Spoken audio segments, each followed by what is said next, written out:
తెలియజేసుకుంటున్నాను. Poll management చేసే విధంగా మనందరం కూడా ఇప్పటికే ప్రజల దగ్గర చాలా రకాలుగా మనందరం చేరాం. కానీ దాన్ని మన పోల్ మేనేజ్మెంట్ చేసుకోవాలి, ఓట్ల రూపంలో మార్చుకోవాలి.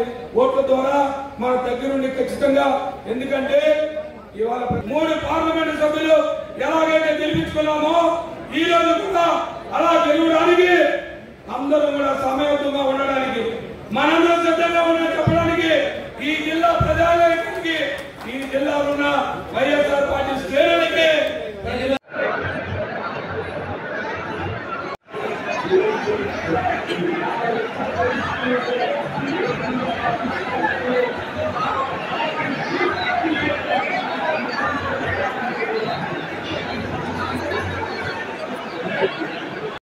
వీలైనంత వరకు గడ్డలు కప్పుతున్నామని చెప్తున్నారు.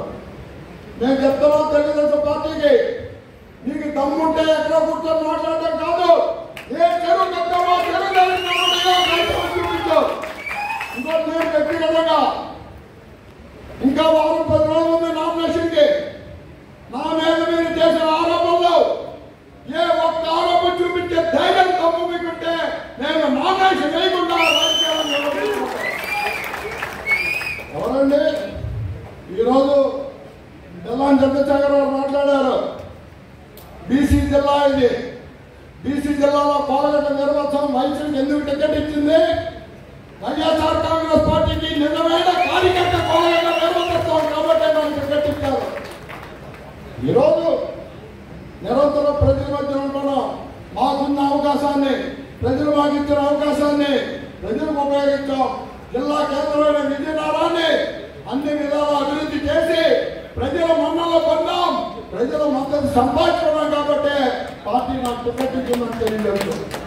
సుబ్బారెడ్డి గారు రీజనల్ కోఆర్డినేటర్గా వచ్చిన దగ్గర నుంచి ఈ ప్రాంతంలో ఉన్న ప్రజలకి ముఖ్యంగా అందరినీ సమాయత్తం చేస్తూ ఐక్యంగా ఒక పార్టీని ఒక వేదిక మీద నడుపుతున్నారు. బొత్స సత్యనారాయణ నాయకత్వంలో జిల్లా పార్టీ అధ్యక్షులు చిన్నశ్రీన పరిషత్ రాజు గారి నేతృత్వంలో ఈ ఉమ్మడి జిల్లాలో ఉన్న 10 సీట్లతో పాటు